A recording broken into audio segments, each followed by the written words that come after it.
Good evening and welcome to the Sackless Space, to you lot in the audience and to the people that are watching at home on YouTube. I'm Erica McCoy and I'm a presenter here at the Roundhouse and Roundhouse Radio, and I'll be presenting tonight with Roderick Williams. Good evening, thank you very much, Erica. I'm Roderick Williams. I'm singing the role of Ulysses in the opera, but I'm also presenting this evening part of this insight with Erica here. And tonight we're going to take a look at the opera The Return of Ulysses by Claudio Monteverdi. We have an interesting programme this evening. We've got Alexandra Coughlin, who's going to introduce us to Monteverdi and to early Italian opera. We've got members of the cast here who are going to sing a few items and also talk about their characters. We've got the director, John Fulljames, who's going to tell us about his vision of the piece. And we've also got some wonderful poets who are going to give us their response to the opera. We want to hear from you, our audience at home, so do send in your comments. But at first, we're going to show you a preview of The Return of the Ulysses.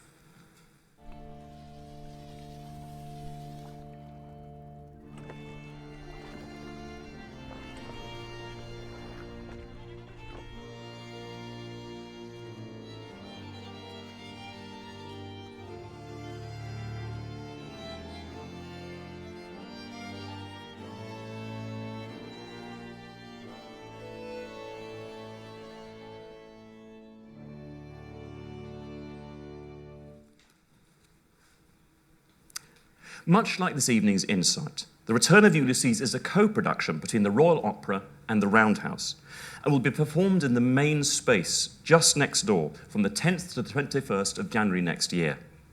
You can visit the Roundhouse website for details of how to book tickets and more information about the whole production. And now to tell us more about the exciting partnership between the Roundhouse and the Royal Opera House, would you please welcome the Chief Executive and Artistic Director of the Roundhouse, Marcus Davey. Thank you very much. Can we have a microphone? Marcus, thank you very much for coming to join us. I have to admit, first of all, this is my first time in the Roundhouse. Could you tell me, please, a bit about the history of the place? Where am I? You are in the northern part of Camden Town in Chalk Farm. The Roundhouse was originally built as a steam engine maintenance shed back in 1846. But like new technology, it only lasted for 8 years. And the great thing about the Roundhouse is that it's gone through a number of different guises. The longest guise in its whole history was as a bonded warehouse for whiskey and gin. Oh. Gilbey's owned it, and it was filled full of barrels of all that kind of stuff. Absolutely amazing. But it was in the 1960s when the playwright Arnold Wesker got hold of the building to turn it into an art centre for the people, and an extraordinary counterculture, a revolution of art started to happen. The psychedelia movement, the punk movement, the immersive theatre movement kind of really started and kicked off at the Roundhouse. But it all came to an end in 1983, and then the rebuilding of the Roundhouse into what it is today, we reopened it in 2006 with a brand new vision, which was about including young people at the very heart. So behind the wall that we're sitting in front of right now are the Paul Hamlin Roundhouse Studios, where we had 24 state-of-the-art studios, and last year we worked with 4,500 11 to 25-year-olds in music and poetry and radio and broadcast and theatre and circus and so on. And that's about not only the great artistic skills, but it's about life skills as well. It's interesting for me because whenever I mention that I'm going to be performing at the Roundhouse, people say, yeah, isn't that a rock venue? Isn't it a rock venue? Well, you know, the very great thing about the Roundhouse is that it's adaptable to many art forms. Yes, music, live music, rock music is a really important part of the programme, but we also do spoken word poetry, we do circus, we do theatre, we've commissioned great artists like Robert Lepage and Akram Khan. But, you know, when you've got the very biggest names in rock and roll music, they are going to shine so brightly that it actually dazzles people so much that they don't really see what else is happening here. So getting the message out there about the work that we do with young people or the other art forms we work in. So this summer, for instance, we commissioned Wayne McGregor to make an extraordinary new work of art with the company Random International. And then last January worked with Zoo Nation and, you know, a whole range of different companies coming here. And this is actually the second collaboration we've worked with the Royal Opera. So 3 years ago, we collaborated to make Monteverdi's Orfeo. And I think these are so important to show these incredible stories, these great operas, in a way that is immersive for the audience, but is already also engaging of young people who may never have been able to come into contact with such extraordinary work. And this isn't the first time, as you say, that you've been in partnership with the Opera House. So how did that particular collaboration come about? So the former director of opera, Caspar Holton, when he arrived in London, it came and said hello. And I said, wouldn't it be great? And he said, wouldn't it be great? Yes. And I said, yes, it would be great. And this is something that we'd love to do. And it turned out that the Opera House had never made productions of the 3 Monteverdi operas, and so we thought, wouldn't this be a great starting place to start with the earliest of the early, with Orfeo, and then work through those 3, and then see where that journey takes us. And the Orfeo was completely sold out, had fantastic responses, and was of incredible artistic quality, but it also engaged young people, emerging artists throughout of the making and the presentation as well. And talking about engaging an artist, can you tell me a little bit about the poetic response to the opera as well? Well, there's going to be something called a listening wall. And so when audiences come here, there's going to be this listening wall up in Torquil's bar, which is the bar upstairs, and you can go and listen to these responses by these extraordinary poets. In addition to that, all the broadcasting, young broadcast mentors being mentored through this to present tonight, yes. And also the opera itself as well, and also the chorus, of course. Yes, yes. Tell me a little bit about them, because I haven't met any of them yet. So the chorus is a collaboration between the Roundhouse Choir and through the community chorus from the Royal Opera House, coming together and are working on learning the choruses. But, you know, again, some people say, well, you know, is that the right thing to do? Well, I think it's absolutely the right thing to do, because you're working towards excellence. You're working with one of the greatest opera companies in the world, the Royal Opera. You're working in a space that, you know, people find absolutely extraordinary, and you're engaging young people to achieve something that they may never have thought they'd been able to achieve, and to a level of pure excellence as well. Yeah, fantastic. Something for us all to take away there. Marcus, thank you so much for taking us through that. I'm very, very pleased to be in your building, looking forward to the performances. It's now time for us to hear an extract from The Return of Ulysses. But before that, also, we have Marika, who's going to read us one of her responses to the opera.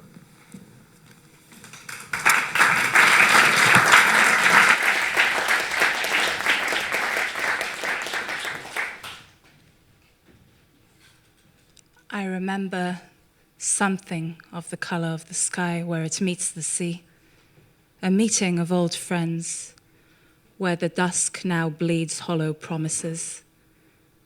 I remember the smell of jasmine in afternoon streets where the old man would stop to smile and nod, where the vines now grow into houses of grief. I remember the place we used to laugh and cry and drink wine to those days under the eternal sun, where dusty tables now stand bare beneath the limitless grey. I remember where I sat and thought of seeing you, thought of people I thought would always stay. I remember how the air tasted, and I remember how life was very long when nothing ever changed. And I remember dreaming of faraway lands, of travels and adventure and the future, gilt-edged and silver-tongued. I remember someone else, somewhere else, where I now stand. Thank you.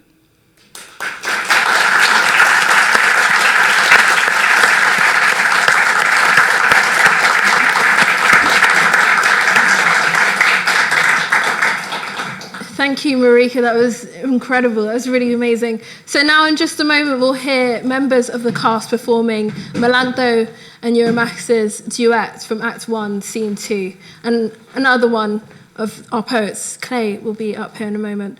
But first, to set the scene, to kind of, introduce you to it a little bit more, I would like for you to put your hands together for Alexandra Coghlan, who's going to give us a little bit more information about the Return of Ulysses.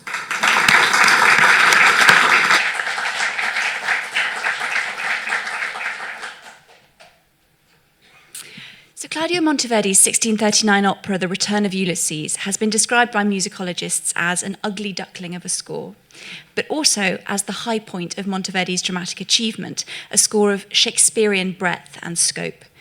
So which is it? When I come back to talk to you again in a little bit, I'd like to unpack that question a bit further to explore what sets Ulysses apart from Monteverdi's other surviving operas, and also from those that his contemporaries are writing at this point. But first, I've been asked just to tell you a little bit more about Monteverdi himself, and also to revisit the plot of Ulysses, just to provide some context for the characters you're about to meet and the musical extracts that you're about to hear. But first, Monteverdi. So I wonder, to begin with, when we talk about Monteverdi, which works you think about? Perhaps the three surviving operas, Orfeo, The Return of Ulysses, The Coronation of Poppea, perhaps the 9 books of madrigals, those astonishingly knotty depictions of human emotion and psychology, perhaps the 1610 Vespers, that enormous collection of sacred music, which with so many styles and so many different colours and textures, or perhaps the Selva Morale, with its lively string writing and brass writing as well as its vocal music. Claudio Monteverdi was a master of so many different arts, but there is a consistent thread, an idea that runs through all of it. And that, as far as I'm concerned, is this desire to communicate emotional truths, to express the human experience in music. Born in 1567, Monteverdi is very much the child of the Renaissance. He might have grown up going to church, hearing the polyphony of Lassus, of Palestrina, but by the time of his death in 1647, we're in a different world. This is the era of Giovanni Gabrieli, we're in the Baroque. And Monteverdi's music isn't just a passenger through that process, he's very much a catalyst. He's using his music to ask new questions and also to offer new answers dramatically and musically.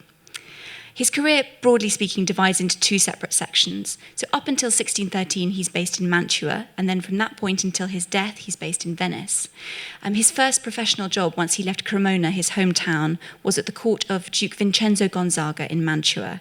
Now, the Duke was a very well-educated man, a great intellectual, who wanted his princely state to be the envy of all of Italy, of all of the other princes. He was a particular fan of classical music, and so he gathered around him this amazing collection of composers and performers. And it was actually as a performer rather than a composer that Monteverdi first entered his employ. But during the years he spent there, he had many opportunities to compose. He produced several books of madrigals, some of which he dedicated to the Duke. And also in 1606, he was commissioned to write his first opera, Orfeo, for the Duke. Then, in 1613, the Duke died, and unfortunately his successor wasn't quite so keen in investing quite so much money in the arts. Nothing changes. So Monteverdi was forced to seek employment elsewhere. So it was at that stage that he applied for and won the role of Maestro di Cappella at St. Mark's in Venice. So he traded the secular world of the court for the sacred space of the church. But he didn't give up secular music altogether. In about 1638, so he's aged 71 at this point, he entered this extraordinary sort of Indian summer of his creative life. He produced some of the greatest works that he's left to us, including Book 8 of the Madrigals, and also the trilogy of Venetian operas, of which only 2 survive, The Return of Ulysses and The Coronation of Poppea.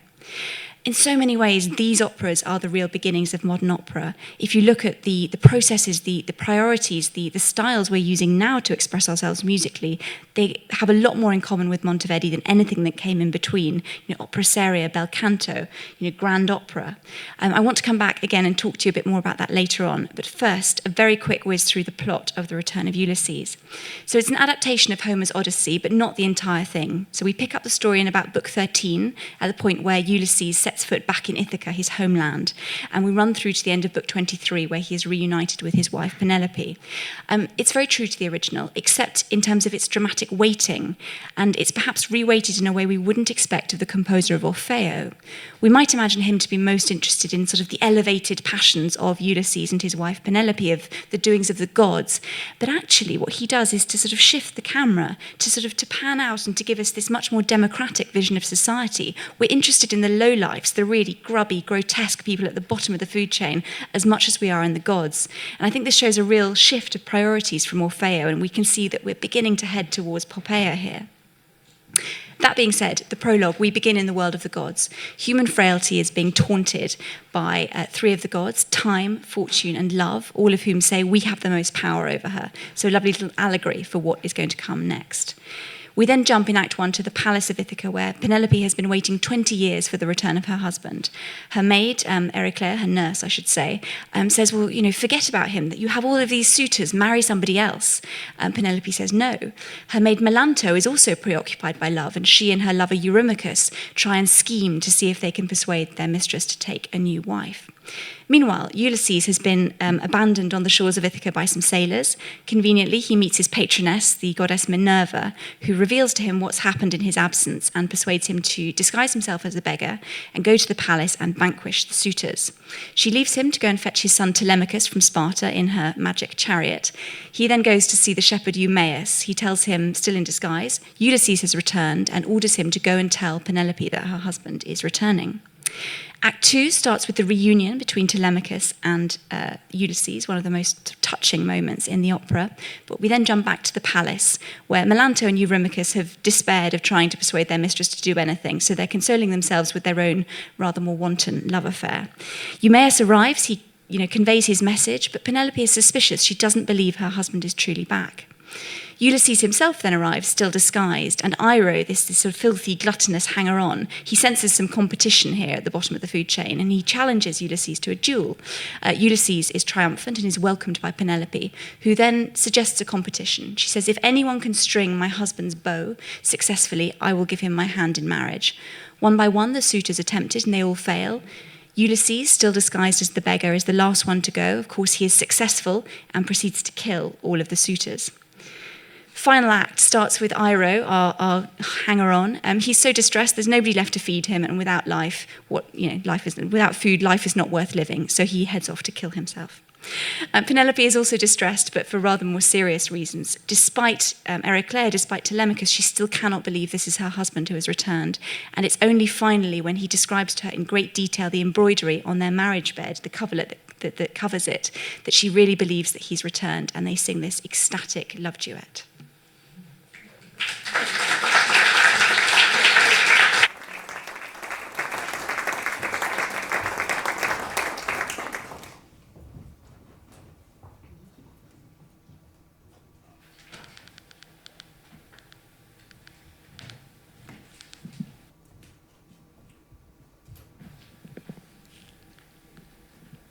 Time in, time out, time and time again. Surprise, surprise, time, my ever-present friend.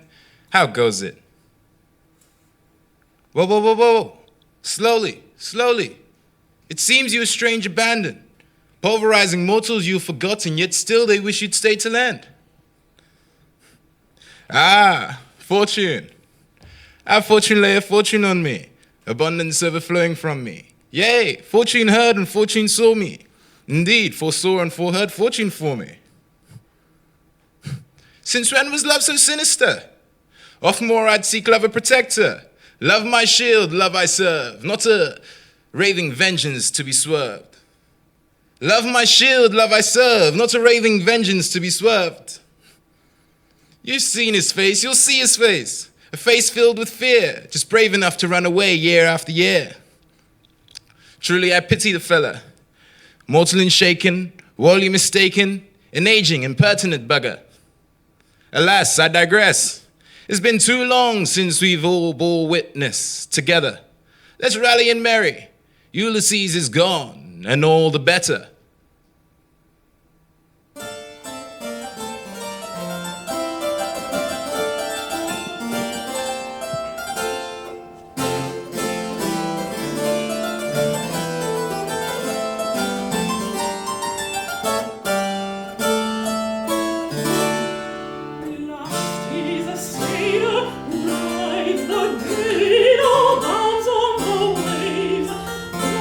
To shudder,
sigh and languish when they break what remains, when they break what remains, when they break what remains is cruel anguish. How wickedly you flatter, you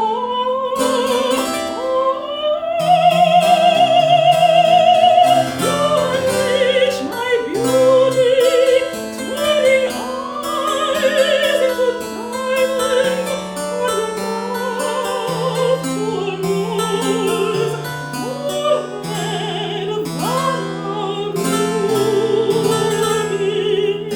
Under the skin of her silver tongue, the silver tongue. Under the skin of her silver tongue, the silver tongue, and made me soft,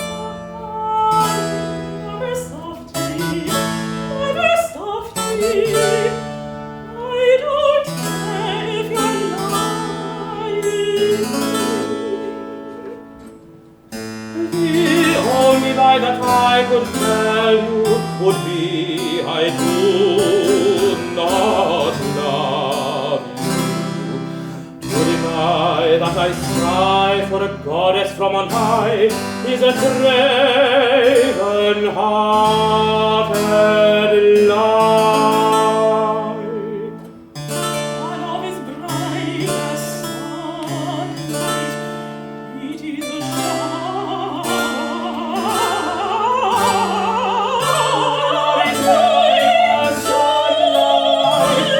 is a shining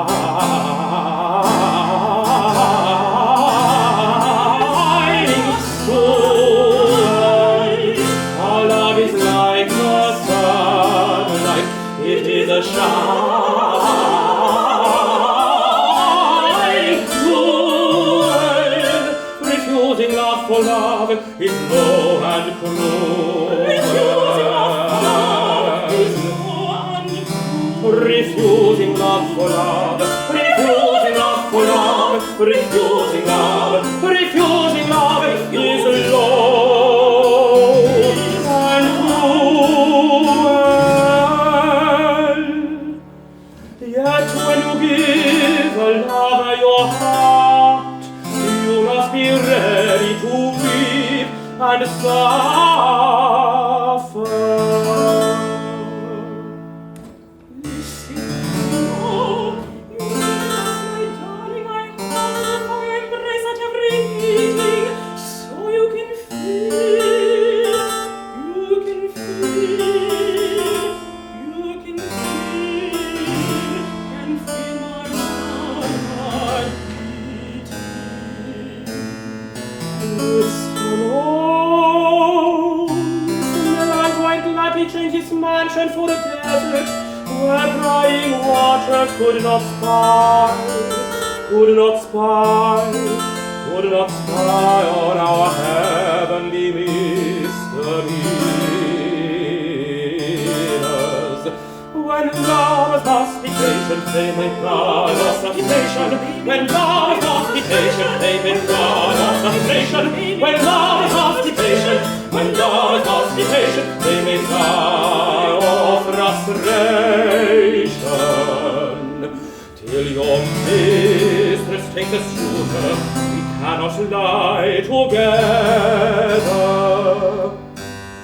She is cold as marble. I'll find ways to convince her. I'll undermine her notion with a lasting devotion. Life is sweeter, sweeter than honey.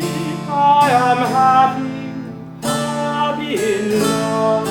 Happy, my darling. Sweeter than honey. Sweeter than honey that flows forever. We shall be happy, we two together. Love is a bond, a tender bond. Love is a bond.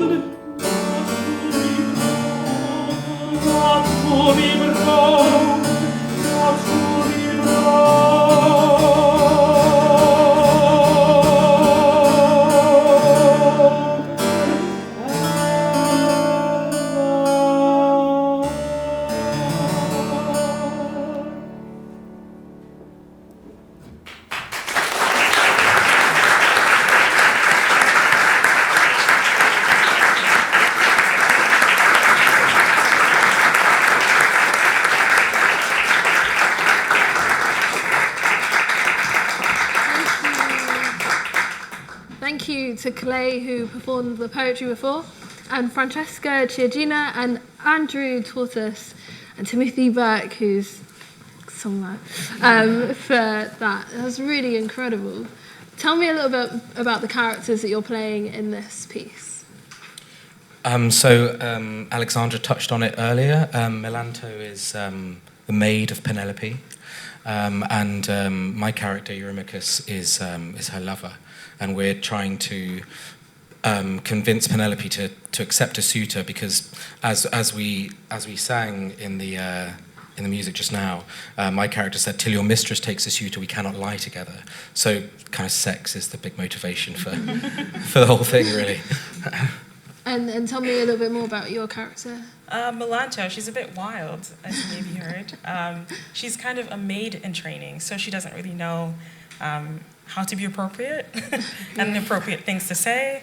But her main goal, like he said, is to get with Eurymachus, and Penelope's whining and groaning is getting in the way. Mm-hmm. So, Francesca, from just chatting to you before, you don't seem like someone that's like similar to your character in any way. So, what have you found difficult about your part in the opera? Have you found anything difficult? Is it difficult? That's kind of great that you spotted that. I'm trying to embody this character. She's young and kind of just will say the first thing that comes to her mind, and is always happy and talking and chatting, and that's kind of the opposite of me. But I'm embracing finding empathy and having the fun that comes with someone who's so open and free. So it's more of a fun exploration than a chore or anything. And Andrew, can you identify with anything in the character of this piece? Is there anything that's kind of like... Well, I sang this role in a production for Welsh National Opera a number of years ago, and the director had me as a pimp in a zoot suit. I mean, it kind of makes sense. The interesting thing about the Monteverdi is that the music is so heartfelt. In the bit where we kind of do that sort of fast speaking thing, there's that interval of the fifth, and I always think in Monteverdi that fifth that comes back later when Telemachus and Ulysses are reunited, and I feel that's kind of that he uses that interval as a kind of means of pricking up the audience's ears as something heartfelt is about to happen or something touching. So I mean, he's a very he likes the sound of his own voice, and he's trying his utmost to convince Melanto, to in turn convince Penelope to kind of loosen up a bit. I don't know whether there's much of me in that sort of role, but it's been fun. We've had a lot of fun kind of so far in the rehearsals, haven't we? Yeah. Experimenting. And Roderick, you're here, so you can't ignore you and your part. I'm still here. What, do you connect with anything in the opera yourself? Well, excuse me. All the men singers here just coughing and as we have to. Well, do you know, there's something about Ulysses being away from home. Admittedly, in the story, 20 years plus, because there was the siege of Troy to be had first, and then it's taken him 20 years to get back home. Now, I can't claim to have been away from home for 20 years exactly, but I do connect with the part of him that is constantly going and then coming back. And it's an interesting thing for me because my family survive well without me. It's partly, if I might just say to camera, as it were, because my wife is there as a rock to keep the children going as they've grown up and they're teenagers and older now. And they are as sane as they are because my wife has been there for them while I've been gallivanting around the world. So it's interesting for me to come back and find that life has been continuing without me, that they don't all come rushing up saying, "Oh, Daddy, we've missed you, where have you been?" No, they get on with their life. Yeah. So it's interesting for me to come into rehearsals and find a son, Telemachus, that I haven't seen for 20 years. The last time I saw him, he was presumably a tiny little boy, a little baby almost. And then we have this emotional scene that Alexandra referred to as a very tender moment when I identify this young man, and I think this must be my son. It's a very strange thing. So there's a lot of imagination as well going on with bits of myself. Roderick, you kind of briefly mentioned that you were coughing. How long does it take to train for something like this? Is there like a... Has it... Singing just kind of, you know... Is your throat okay? How long does it take to train for something like this? Can I just turn around and join the opera? Yes, please. Yes. Particularly, of course, if you're singing in the chorus, in the community chorus, because that's really handy to have people, as it's something that Marcus was saying earlier on about the people striving for excellence. But all of us, I'm sure, have similar, but if slightly different stories, similar stories about working and training through choirs, maybe. I don't know if that's your experience too. No. Instruments. Yeah. You're an instrumentalist first, and then into singing. So you train as a musician, all-round musician. It takes, of course, it's a lifetime in a sense, and each piece takes a while to sing. You mentioned that you'd sung this role before, which gives you an idea of how the notes go. Did you sing it in Italian then? Yeah, I sang it in Italian, but I mean, more than that, I think it gives you an idea of the geography of the whole piece. Yes, exactly. Which is quite useful, particularly if, like we were talking about before, we don't actually sing together, really. No. I hardly sing with you, do I? No. Nice to meet you, though. Yeah. It's a strange thing. How do you find the English translation, both of you, actually talking specifically about putting it into English?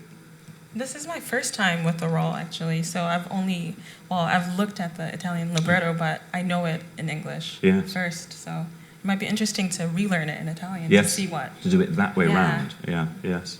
I mean, I think it helps that it's the style that it is with the kind of the secco recitatives, because I think sometimes, on occasion, when you translate something into English, which has got longer lines and sort of longer phrases, sometimes the translation can jar on occasion, even when it's done really well. But I think in this, it's helped by the kind of medium. Yes. Yes. I don't know. It's Christopher Cowell who's done it, and it's an extraordinary job. I might just say the one thing that has flagged up is the name of the title character. Ulisse in Italian and Ulysses we all know in English. So what Christopher has done, he's matched up word for word in the score. Whenever Ulisse is mentioned, to that rhythm, Ulisse, he's matched up Ulysses. So that's one moment where we found ourselves tripping slightly. But Monteverdi is so specific and so clear in the score when he mentions the name that Christopher couldn't ignore that. So you might find yourself... do you refer to me by name in the show? I don't ever say your name. You get away with it. You're dead to me, Likewise. But I do find myself using my own name a great deal because I'm trying to persuade people in the opera that it's really me.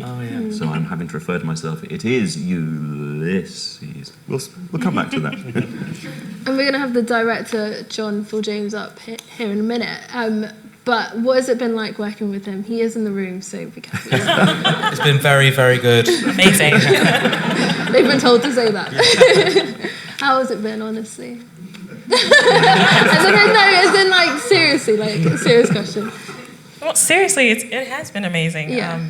He's so collaborative and open to building it together, which has been exciting. And as a less experienced singer, it's pushing me to ask questions that I've never asked of a character, and And is that sort of asking, I imagine asking questions, researching, that is a massive part of your asking why would I say this at this time? Yeah. What do you think I really mean by saying this?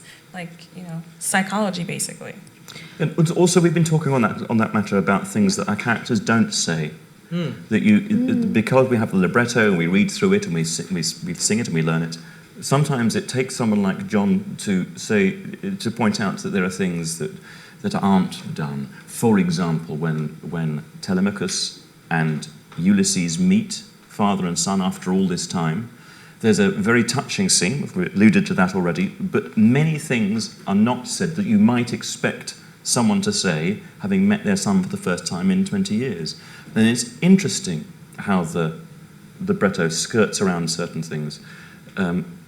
John, as you're saying, Francesca, John is asking questions of us a lot of the time. In learning my role on my own, away from others. I hear the music in a certain way. What I might say is the obvious way, the initial way. The music might bounce in a very happy way, and I think, oh, well, this is happy, jolly music. And then John might say, but is it? Is your situation that happy? Mm-hmm. So he's asking all the questions to help us to examine what's really going on. Mm-hmm. Very interesting. Something that is, I mean, with it being a collaboration with the Roundhouse and there being so many young people that use the Roundhouse, is there any sort of, how does it connect to maybe young people, but how does it connect to people in general? I mean, this opera was written ages ago, so why would it connect with anyone here today or in this room? What's the connection? Is there any connections that you've seen? I think I can answer that because I got a little tip off before the rehearsals started. Actually, something in the translation that Christopher had put in for my character, I explained myself very early on. I am an exile, a refugee, is how I explain myself.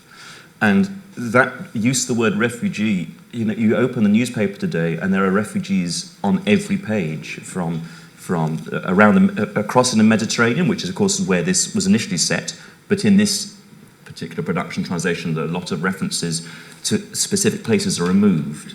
And so it could be anywhere, it could be quite literally anywhere in the world. And as I say, the news is full of the plight of people who are leaving one war-torn country to arrive in another, and are either being let in or they are being barred from finding what they're after. So in that sense, without John needing this to be a heart-on-sleeve piece about the plight for today, please sign here with your donations, it's not that. It's simply that it is relevant to anywhere that has seen war and has seen displacement. Yeah, also I think that Monteverdi was writing about things that we still feel now, you know, all the subjects that he is so brilliant at. It's so emotive. Yeah, the things that he brings to life and the way that he colours the music to suggest longing or lust or fear or whatever it is. It's so brilliantly poignant and perfectly judged that I think it just speaks very, very clearly even now. Yeah. Thank you so much. It's been really great chatting to you lot, and I could chat to you guys all night. But we're going to have to round up the interview here. Thank you so much.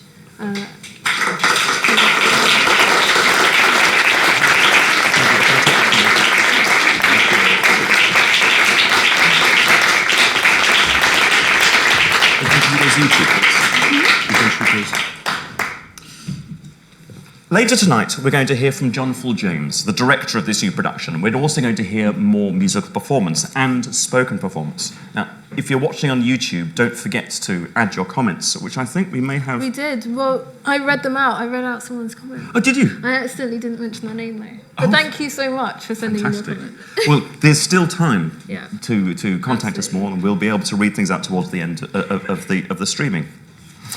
Now, in just a moment, Benjamin Lewis and Timothy Burke will perform Ulysses' Awakening aria, and Shola Marie will perform her poem in response to the opera. But first, Alexandra Coughlin is going to tell us a little bit more about Claudio Monteverdi and about early Italian opera.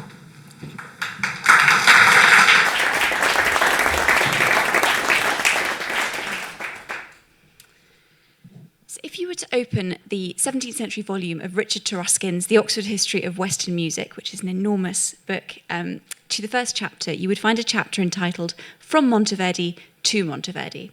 That's a bit of a musicologist's joke. It's not terribly good, but it is quite true.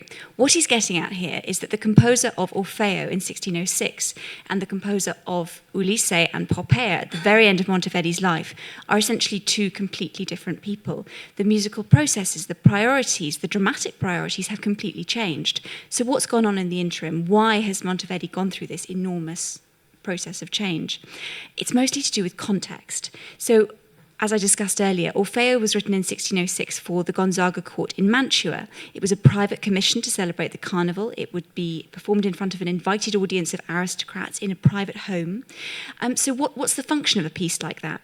Well, firstly, it's supposed to reflect the power of its commissioner. So you might have a large chorus and a large orchestra to reflect, the depth of his wallet, essentially. It's also got to reflect him morally and intellectually. It's got to be lofty. Interestingly, it's subtitled a favola in musica, a musical fable. So it's entertaining, but it's also edifying. It's educational. It's not going to be risque. It's not going to go anywhere too dangerous, just in case it would reflect badly on the Duke himself. Because you've got the very small audience also, it's designed musically for that smaller space. Recitative is the basic currency of the music. It's conversational, it's intimate, as befits that environment. But by the time we arrive at Ulysses, we're in a completely different world. This was the first opera that Monteverdi wrote for the public theatres in Venice, a completely new innovation at this point. So suddenly you have an audience who is here for entertainment. They've paid good money and they want to see something, back for it. So the themes are changing, the plots are changing, and I'll talk a little bit more about that later on.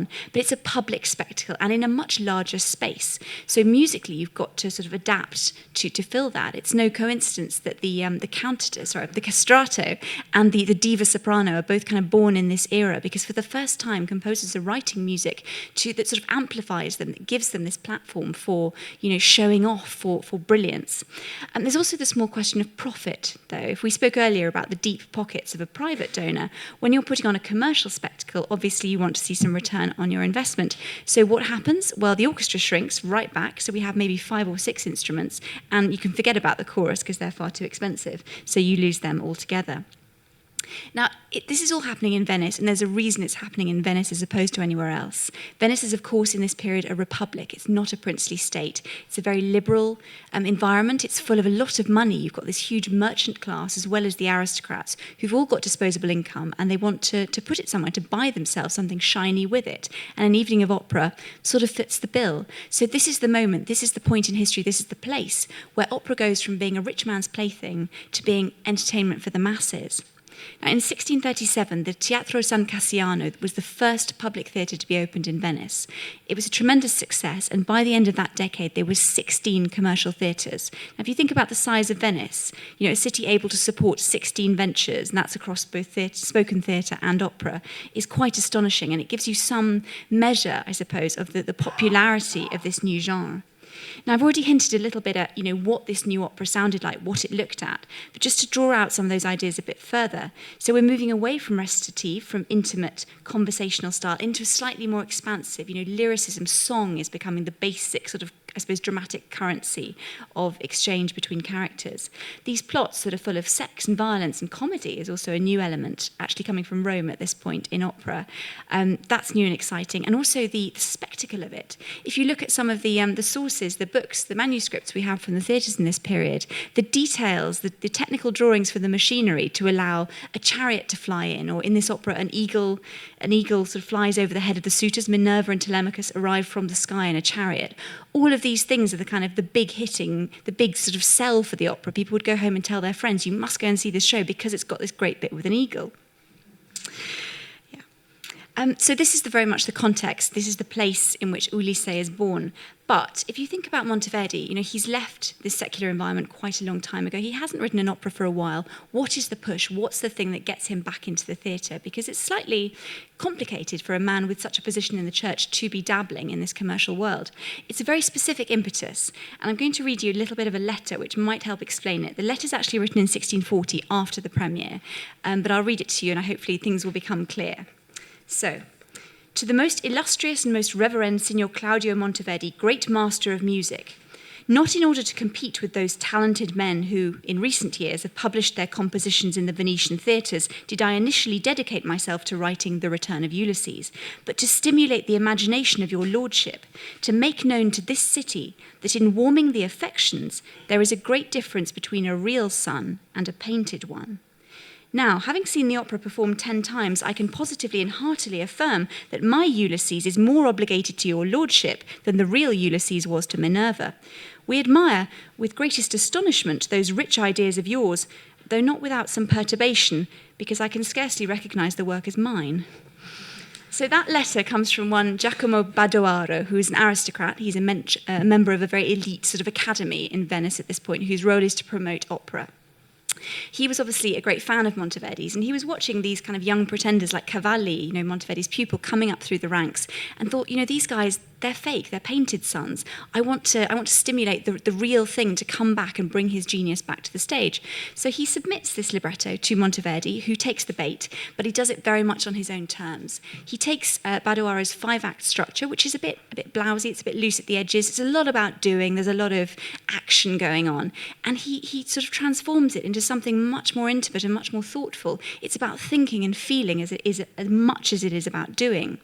Ulysses and Penelope, our hero and heroine, they're not, the allegories of Orfeo, they're not spirits or gods, they're very real human people, they're very recognizable, and they're very contemporary. Emily Wilson's new translation of the Odyssey has just come out and is creating a huge stir. And I was reading the beginning of it this week, and she starts off, "Tell me about a complicated man." And that directness, that vernacular, that sort of cutting straight to the heart of this, the froth and the mythology that exists around this story, that is exactly what Monteverdi was doing 400 years ago. It's precisely the same motivation, the same reasons.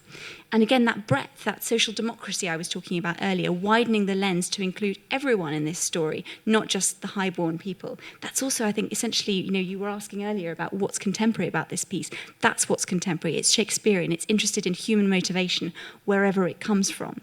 Now, a new dramatic focus obviously needs new musical style to go with it. And just for 2 minutes before I finish, I just want to sort of whip through why this opera is different musically from what we've seen before. So for a start, it's much more fluid. If you think about what comes afterwards, opera seria, Handel, you tend to have set pieces. So someone sings something, somebody sings something else. We stop, we contemplate a tree. Monteverdi isn't interested in stopping and contemplating a tree. He's driving us through. There's a real sense of pace, of teleology, and a plot that not a lot really happens here until the suitors start being murdered. But you can't look away, you can't be bored, because this emotional flow moving from recitative into kind of arioso, into duet, into ensemble is constantly on the move. You never quite know where you are. And that's unsettling, but it's also very exciting. The connection between music and character is also something here that's new. Every character in this opera has their own musical language. Penelope, there's a wonderful phrase by Tim Carter, the Monteverdi scholar. He describes her as being caged in her recitative. She's a woman who's thrust her emotions so far down, she's so repressed, she's holding on to this love so deep that she can't break out into song, she kind of can't release herself, because if she does, I think she's going to be lost. So through the whole opera, right up until that final love duet, she sings in these very dry, kind of broken, sort of dusty phrases. Her husband arrives, and suddenly there's this sensual woman kind of appears again. By contrast, Melanto and Eurymachus, as we've already touched on, they have this very sensual, very flowering, song-like language. I think there's a real elision here between sexual freedom and license and song at this point. Eumaeus, a shepherd, he also sings songs, but not in quite such a sexy way. It's more a folk song, it's more traditional, it's kind of instinct. Iro, the horrible glutton, the hanger-on, he's like the full staff of Monteverdi. He has a stutter, so whenever he tries to express himself in the grand language of his patrons that he's copying, he can't quite get it right. He trips over his own feet, he's ungainly. And his great lament about the lack of food at the beginning of Act 3 is this kind of musical parody of Penelope's in Act 1, which is terribly sincere. So there's a lovely kind of dramatic pivot from one to the other. And just to finish up Penelope and Ulysses, it's worth saying that although they are, the king and queen, they're terribly lofty, they don't express themselves in the kind of flowery language you might expect. They're very simple, they're very direct. And in contrast to that, the suitors, these kind of courtiers, they're very slimy, they're up for what they can get, they're all about appearance rather than reality. They're the ones who kind of perfume and scatter their music with all of these kind of ornaments. When it's true emotion, you don't need all of that. So, Ulysses, as far as I'm concerned, an opera very much ahead of its time, an opera that prioritizes psychological truth over sort of empty beauty.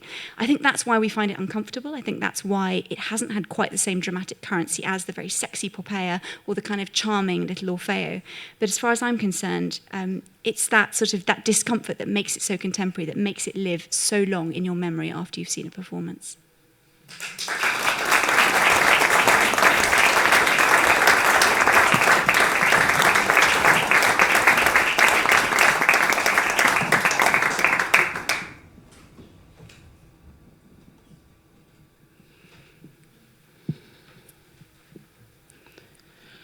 My body is a battered nation, dragged to war by pride, burning on the altar of regrettable sacrifice. My ego will boast and die. In darkness, I perch on the backside of this bony hill, overlooking the vast ocean of my unwise decisions, dispersed across the earth like diamonds scattered across a vault of endless navy blue. I have made mistakes. My body quakes at the very thought of it. The very tip of the memory is enough to slaughter any hint of a smile on this beaten face. Edges of my dry mouth begin to curl at the sight of shadowy figures waltzing on the horizon. But no sooner do they appear than my creased lips shatter.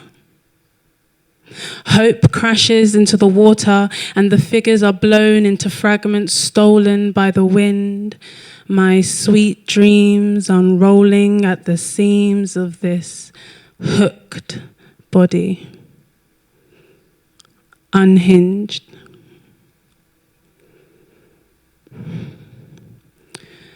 My body is a battered nation, dragged to war by pride, burnt on the altar of regrettable sacrifice. My ego boasts and dies.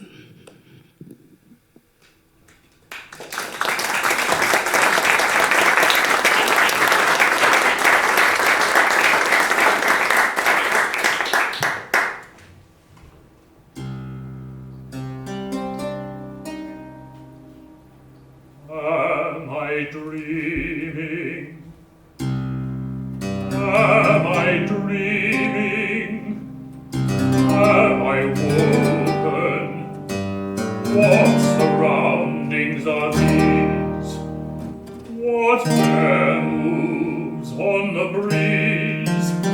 Where is the shore I walk on? Am I dreaming? Am I dreaming? Am I dreaming? Have I woken? And who has spoken from me the sleep I long for? And turned a soothing light to a merciless assassin, who translated my rest to waking torments, which God above should guard our sleeping moments. Oh, sleep. Oh, mortal sleep. Our dreams are your children, death is your brother. Transported and abandoned, deluded and despondent, I have learned your real name and I know you, father of errors, yet all my errors were my own. I am guilty. I knew shadows were the sisters of darkness, yet looked for mercies from insubstantial phantoms. I lost and squander my breath in curses. Oh, gods of pitiless hatred, gods who in rage unabated, laid the sleep on Ulysses with terrible visions. Every divine decision should curb human pride, let none deny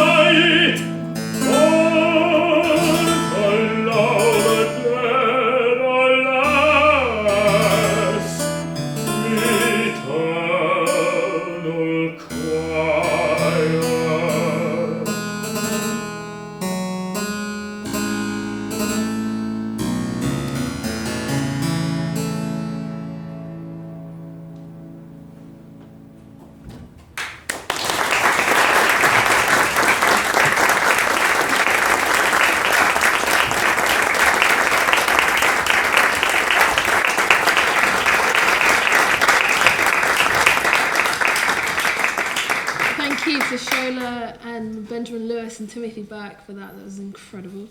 Okay, so now for some exciting stuff.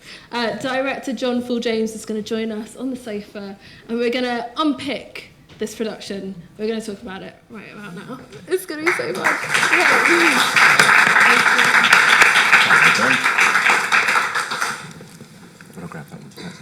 There you go. Nice and mic.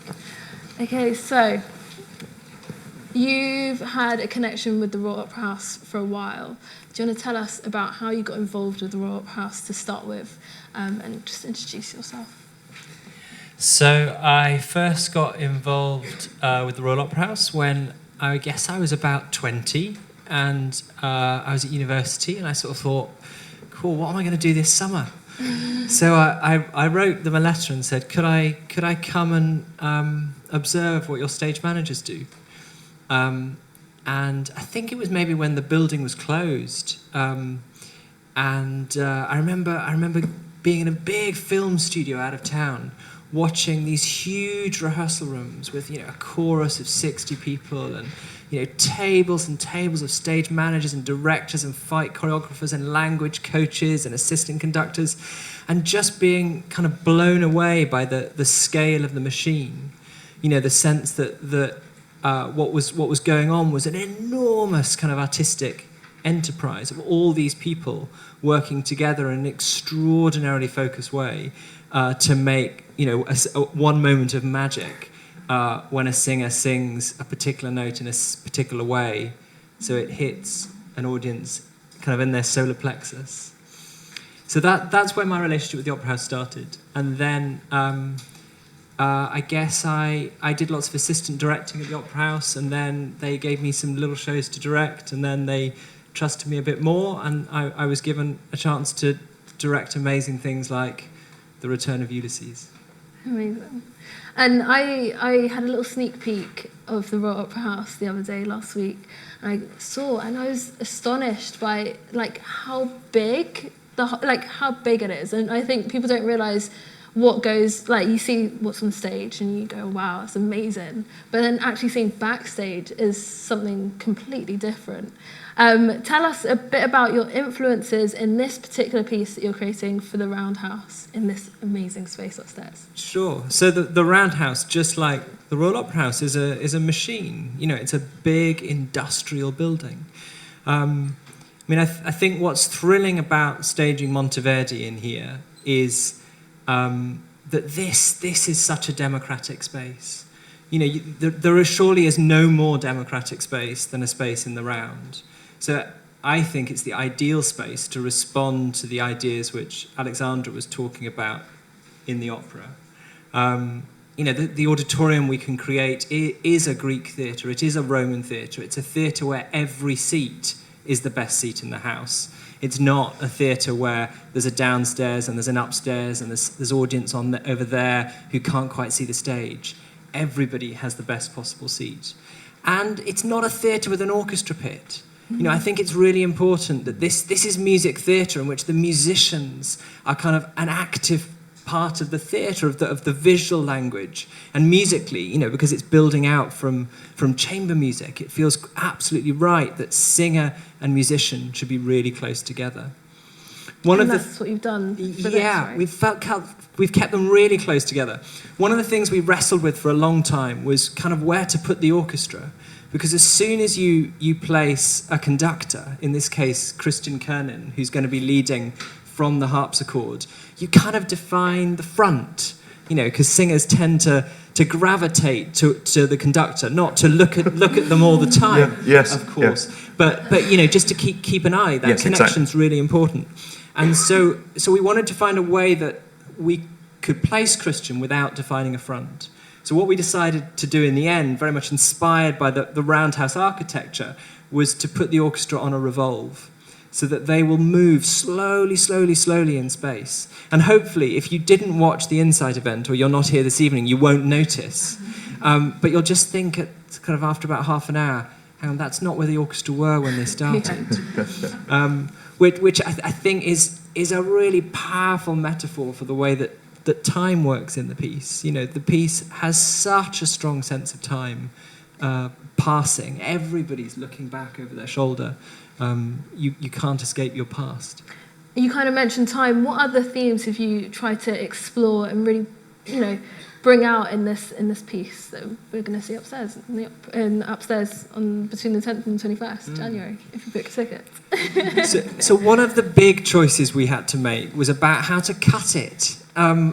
It was a long experience in Venice. It was a 4-hour experience. And I don't think that's the sort of experience which most of us want today when we go to the theatre. So we had to focus the drama. And what we chose to do was to cut out the gods, to excise the gods. Partly because there's a set of knowledge, of baggage, of loose ends which flow out from the gods into the rest of, if you like, Greek mythology. And I felt that required a set of contextual knowledge which we didn't necessarily want to have, or we didn't necessarily want the programme to have to explain. But also, it's again picking up on what Alexandra said, this is a human drama. This is a drama which absolutely focuses on the real flesh and blood lives of a set of human beings. And I think the key theme in that context is that they are a set of human beings who are living in the shadow of conflict. They carry with them the physical, psychological damage of effectively 20 years of warfare. So 10 years when Ulysses was going to Troy, was at Troy, the siege of Troy, and then 10 years when he's been looking for home. And I don't think he's alone in that. I think the consequence of that conflict, which in Greek terms was on the other side of the world, it was on the other side of the Mediterranean, but it was on the other side of the world. That conflict, of course, is on the doorstep of his home. Ithaca has changed while he was gone. In the 20 years that he wasn't there, a set of people have arrived who were not there 20 years ago. And so when he comes home, I think he finds a place which looks totally different. Well, that aria that Ben sang just a moment ago, he's saying about, what beach is this, what's surrounding it, what air do I breathe? It's his own country. He just doesn't recognise it. I think that's hugely sad for him as a character as well. Can I just ask, also, just picking up something that you were saying, you've referred to we as a team making decisions about this. You've also mentioned Christian Kernin conducting the early opera group from the harpsichord. Who were your creative team and how did you find them? So there's quite a big team. There's a set designer, Hemi Shin, Limbury Prize winner. I found her because I saw her work at the Young Vic. Brilliant designer, fantastic, clean, contemporary aesthetic, really good storytelling brain. Costume designer Kimi Nakano, who's well known to Roundhouse audiences. She designed the costumes for Akram Khan's show, which was here last year. Yeah, and then the best lighting designer in the world, Paulie Constable. Every shade of white. You're going to see it. She knows them all. Light. We live in the age of light. You can tell so many stories with light, the angle of light, the way light changes, and Paulie is the master of that. The other people on the team are Sound Intermedia, a sound design company. Normally in operas you don't have sound design companies, but to make acoustic music work in this space, in the round, we need to use a lot of technology. So we use a lot of technology which then is totally invisible. The most beautiful thing about Orfeo 3 years ago was nobody had a clue it was amplified. It felt like a totally acoustic experience. And I think that's really important so that, you guys, when you sing, really connect to us viscerally. Yes. And we don't make any allowances for when we sing for the amplification. So it's not as if I'm thinking, that's great, I don't need to sing this aria because I'll just hum it and it'll go out there. But at the same time, as I throw myself around the stage, which we might even describe, I don't know if we're allowed to say about it, but as I throw myself about the stage in the round, I know that I can face anywhere. And as you said, everybody will get the same sound, for better or worse, but people will hear the same music. Dare we talk about the set? Yeah, let's talk about the set. So we've got a really confusing set. So the roundhouse is round, so our set is round, and our set goes round. And so nobody has a clue where they are. And we have to find a way to solve this before Paulie needs to start plotting her lights, basically. Yeah, I mean, it's sort of obvious, isn't it? If you are staging a piece about an idea of home, that the centre is really important, the magnet, the place everybody's gravitating to. If the roundhouse wasn't here, we would have built a round space. This piece is crying out to be staged in the round. Yes, and it's been extremely liberating and also quite freaky to work on, because in the room, obviously, you at your desk, you as the director and your directing team can only see one angle. And as you mentioned also, we singers tend to present to the people who are watching. So we have, wherever the revolve goes, we tend to end up trying to sing to you, and then we realise, no, the audience is everywhere. So you've now, I've seen the last couple of days, you've managed to put various members of the whole team, the stage management assistants, and whomsoever's in the room, all around, to remind us that we can sing and face anywhere, that no one place is more important than the other. Making blocking a small issue, because by the time I've worked out where I am, I've moved. The thing has moved, so yeah. I mean, it's the sort of story for which you want an empty space. You know, it's the sort of, because it's Shakespearean, you know, think of the Globe, you just want floorboards. You just want a space within which you can focus on the performers and the relationships between the performers. And so again, you know, being in the round feels like the best thing. Have you kept the set quite simplistic then, with that? Or is it quite an extravagant set? The set's really simple. And within that, the singers, I think, are in a set of costumes by Kimmy, which feel contemporary. It feels as if this piece is happening today. It's happening somewhere in the Mediterranean, somewhere hot, somewhere which is a place living with the legacy of war, the consequences of war. English is a language that's almost kind of universal.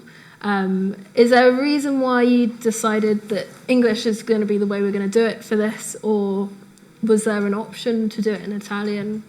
No, we were really clear from the start. It has to be in English. Yeah.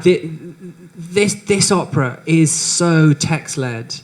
You know, it feels like the most fantastic thing tonight to have heard this spoken word work, because that is Monteverdi. Yes. You know, the way that text, when performed, turns into rhythm and has song in it, and the music emerges from the text, and when text becomes lyrical, it carries emotion. I mean, that's exactly what's going on with Monteverdi. And, you know, the idea that we would have an English-speaking cast singing in Italian, trying to communicate through super titles to an English audience, I mean, it's just crazy.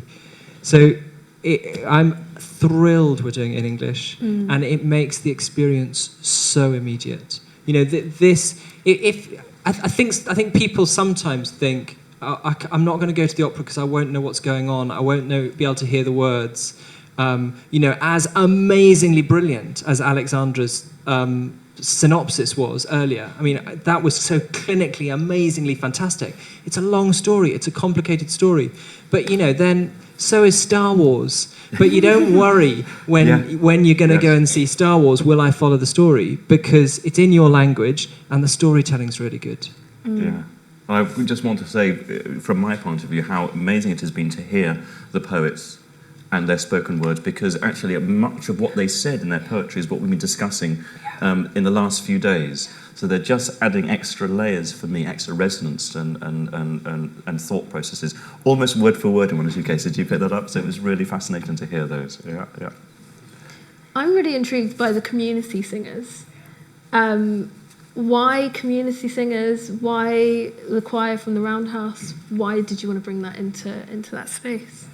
All right, there's really two reasons. The first connects back to the ideas of democracy, which Alexander was talking about, the ideas we were talking about in the space. I think to see that democracy on stage, to see that sense that the people on stage are the people in the audience is so powerful. You know, yes, Monteverdi didn't write for a big chorus, but for me, chorus is central to what opera is. You know, opera is powerful because it operates on an emotional level and it operates on a political level, that those two things go hand in hand. And I think its political level is directly related to the presence of the chorus, a sense that you see on stage a nation. And I think in this piece, which is all about ideas of home, who belongs here, whose nation is this, who has a responsibility to this nation, who has a right to this nation. It felt as if there was a set of ideas in the piece which would respond really powerfully to a chorus. And then there was a thing in the piece I wanted to really investigate, and that is the suitors. So we've talked a lot about the humanity in the piece, about how it's a piece which takes the frailty, the fragility, the humanity of its characters really seriously. But I think the suitors aren't treated seriously enough. They're written off as lustful men who merely greedily seek Penelope's body as well as her money, her estate, the estate of the supposedly dead Ulysses. But I think today those suitors are far more interesting characters. And I think they're far more interesting characters if they are not just three greedy men, but they're actually representatives of a much bigger crowd, a crowd of people who, like Ulysses, are searching for their Ithaca. They're searching for a home, a place where their journeys, as a consequence of the war, can come to an end. And so I think by adding a chorus, I think the political dimension of the piece opens up, and I think the relationship of the suitors to Penelope becomes even richer. Thank you. Thank you for that. So sadly, that's all we've got time for tonight. We've had loads of comments on YouTube. I don't know if we've got any more. If we've got some more, I'm going to read them out. Okay, so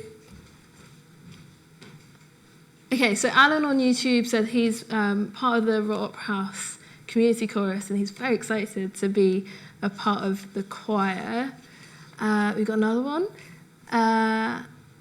How wonderful to be 6,000 miles away. Okay, so there's someone that's 6,000 miles away and they're watching this.